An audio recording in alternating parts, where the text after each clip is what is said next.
Opisyal nang nagsimula ang 33rd Southeast Asian Games sa Bangkok.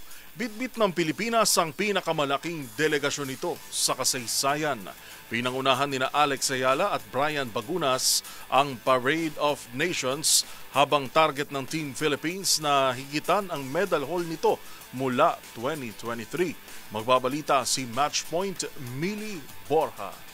Opisyal nang binuksan ang 33rd Southeast Asian Games noong Martes ng gabi sa Bangkok, Thailand, kung saan sasabak ang pinakamalaking delegasyon ng Pilipinas sa kasaysayan. Umabot sa 1,600 athletes, coaches at officials ang bitbit ng bansa na pinangunahan ng flag bearers sa sina tennis star Alex Ayala at volleyball standout Brian Bagunas sa Parade of Nations at pagbubukas ng palaro. Sumama rin sa parada ang Alas Pilipinas Women na binubuo ng batang core na sina Bella Belen, Vanny Gandler, Alyssa Solomon at Amy Provido, habang nanguna sa Alas Men sina Mark Espejo, Josh Ibanez, Peng Tagibolos at Owari Tamar. Dumalo sa opening ceremony ang royal family ng Thailand. Nanguna sa parada ang Brunei, sinundan ng Cambodia na nagkamit ng 81 golds, 74 silvers at 127 bronze medals noong mag-host noong 2023. Sumunod ang Indonesia, Laos at Malaysia bago pumasok ang Pilipinas na nakasuot ng Avel Bacudio design barong. Huling nagparada ang Singapore, Timor-Leste, Vietnam at host Thailand. Target ng Pilipinas na higitan ng 58 golds,